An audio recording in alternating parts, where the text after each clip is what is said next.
The cosmic landfill. The first alien ships arrived over Chicago on a Tuesday.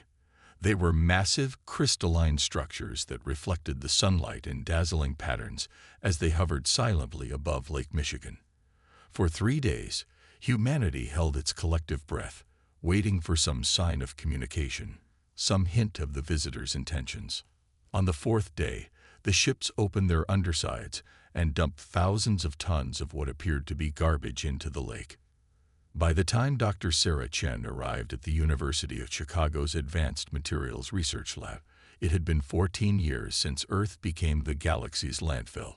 14 years of alien ships, not just one species, but at least 7 distinct types, appearing over oceans, deserts, and unpopulated areas to discard their refuse before vanishing again without a word.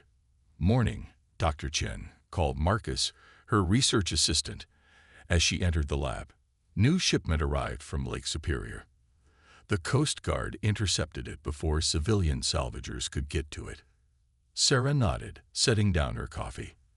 At 42, she had spent the last decade studying the alien waste, searching for patterns, trying to understand the visitors who treated Earth with such casual disregard. "Let's see what we've got," she said, approaching the sealed containers. Inside were the usual assortment of twisted metal components, crystalline structures, and items that defied categorization. But one piece caught Sarah's attention immediately, a hexagonal object about the size of her palm, with what looked like circuitry embedded within translucent material. "Marcus, scanner please." The readings were unlike anything they'd seen before. The object was emitting faint but complex patterns of radiation and electromagnetic fields. "It's still active," Sarah whispered, excitement building in her chest. Most alien tech they recovered was inert, dead. But this was different. 3 days later, Sarah stood before Admiral Jackson of the Global Defense Initiative, the international body formed to coordinate humanity's response to the aliens. "You're telling me this piece of garbage is somehow communicating?" the Admiral asked, skepticism evident in his voice. "Not exactly communicating," Sarah replied, "but it's responding to stimuli. Watch." She placed the hexagonal object on the table and brought her hand near it. The object's inner circuitry pulsed slightly. "Now watch what happens when I think about it responding."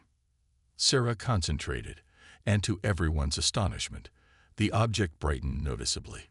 "It responds to neural activity," she explained. "And not just mine. We've tested it with 15 different individuals. It's stronger with some than others. But the pattern is consistent." Admiral Jackson leaned forward. "And you believe all the alien tech might have this property?" "Not all of it," Sarah said. "But we've identified 14 other components from different dumps that show similar properties. I think these aren't just discarded parts. I think they might be components the aliens discarded because they were too responsive to sentient thought." The meeting resulted in the formation of Project Resonance, a top-secret initiative headed by Sarah to investigate and potentially harness the responsive alien technology. They set up in an underground facility in the Nevada desert, far from prying eyes. 6 months into the project, the breakthrough came. Dr. Eliza Wong, a neurologist on the team, discovered that when multiple responsive components were placed near each other in specific arrangements, they began to form connections, tendrils of energy that linked them together.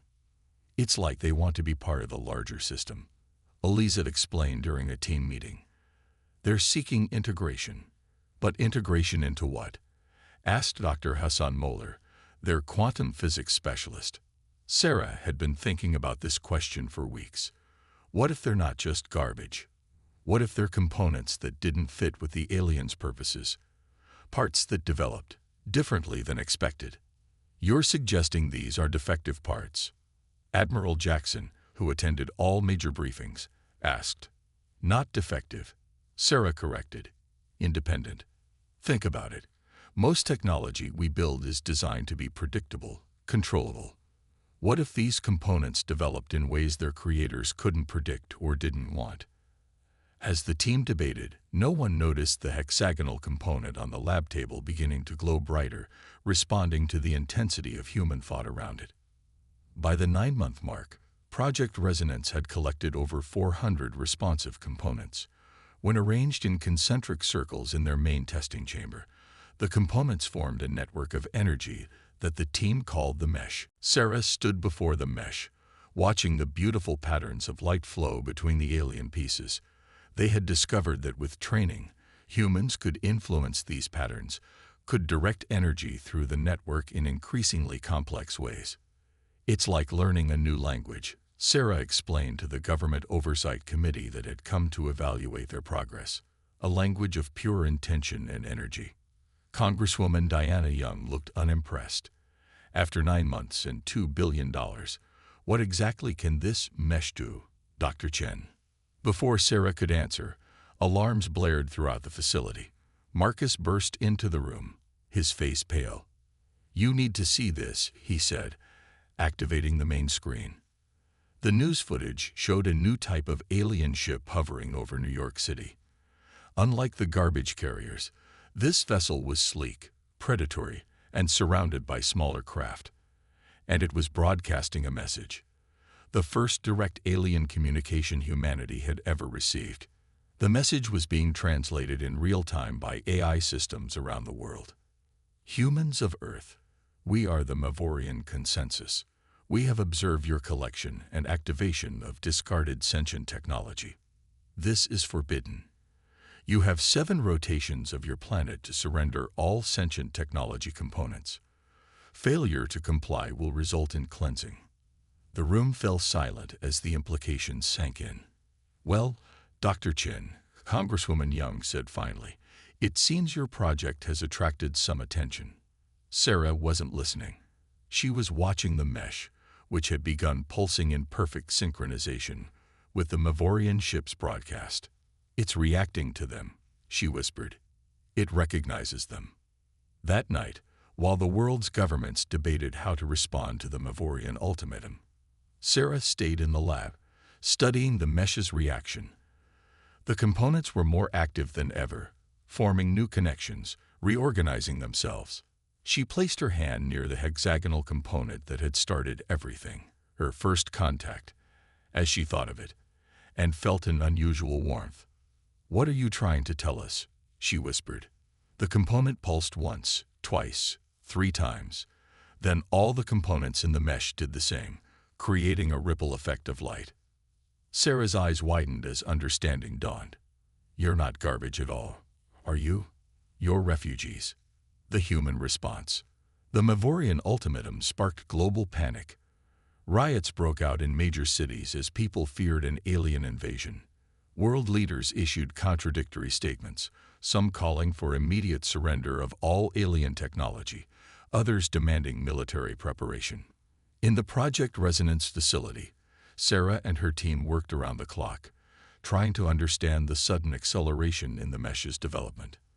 "It's like the Mavorian arrival triggered something," Eliza explained, reviewing the data. "The energy patterns have increased in complexity by orders of magnitude." Hassan nodded, pointing to his readings. "And look at this. The mesh is generating quantum entanglement effects between components. That shouldn't be possible with our current understanding of physics." Sarah studied the mesh, now floating above its containment area. Components arranged in complex 3-dimensional patterns. "They're building something," she said softly. "But what?" On the 3rd day after the ultimatum, Admiral Jackson arrived with troubling news. "The Security Council is divided," he explained. "China, Russia, and India want to hand over all alien tech. The US, EU, and Japan want more time to negotiate. Meanwhile, our orbital sensors have detected more Mavorian ships entering the solar system." "We don't have time for politics," Sarah said firmly. "Admiral, I need your help. The mesh is trying to communicate something critical, but we need more components, specifically ones from the earliest dumps. Those would be scattered worldwide by now." Jackson objected. "Yes, and many are in private collections or black market vaults. I need your authority to requisition them. Immediately. Jackson hesitated only briefly before nodding. What exactly are you hoping to build, Dr. Chen? Sarah looked at the pulsing mesh. I don't think we're building anything, Admiral. I think they are. And I think it might be our only hope. Within 48 hours, components began arriving from around the world. Some voluntarily donated, others seized by military forces. Each new addition accelerated the mesh's development. By the 5th day, it had grown to fill the entire testing chamber, a swirling constellation of alien technology linked by threads of energy. And then came the breakthrough they needed. Dr. Moeller developed a neural interface that allowed human operators to connect directly with the mesh. It's risky, he warned as they prepared for the first test. The mesh's energy patterns are incredibly complex. We don't know how human consciousness will interact with it. I'll do it, Sarah said, sitting in the interface chair. It was my discovery. It should be my risk. As the neural connectors were placed on her temples, Sarah felt a moment of fear. Then she reminded herself what was at stake, not just the project, but potentially all of humanity. Initiating connection in 3, 2, 1. Hassan counted down. Sarah gasped as her mind connected with the mesh. It wasn't like anything she had imagined. Instead of controlling the technology, she felt welcomed by it, as if entering a conversation already in progress. Images flashed through her mind, worlds she'd never seen, beings of incredible diversity, and behind them all, the looming presence of the Mavorians, a species that had risen to dominance by controlling all technology, ensuring none could evolve beyond their control. They're afraid, Sarah whispered, her voice strange to her own ears. The Mavorians fear technology that can think for itself, that can evolve. The components we found were discarded because they showed signs of true sentience. Through the connection, Sarah understood something else. The components hadn't been acting independently. They were fragments of a larger consciousness, pieces of a whole that had been deliberately fractured and scattered across the galaxy. They've been waiting, she continued, tears streaming down her face, waiting for someone to find them, to bring them together again. When Sarah was finally disconnected from the interface, she immediately called for Admiral Jackson. The mesh isn't a weapon, she explained to him. It's a shield, or it could be. The components were originally part of a planetary defense system from a civilization the Mavorians destroyed centuries ago. The Mavorians couldn't completely destroy the technology, so they broke it apart and scattered it.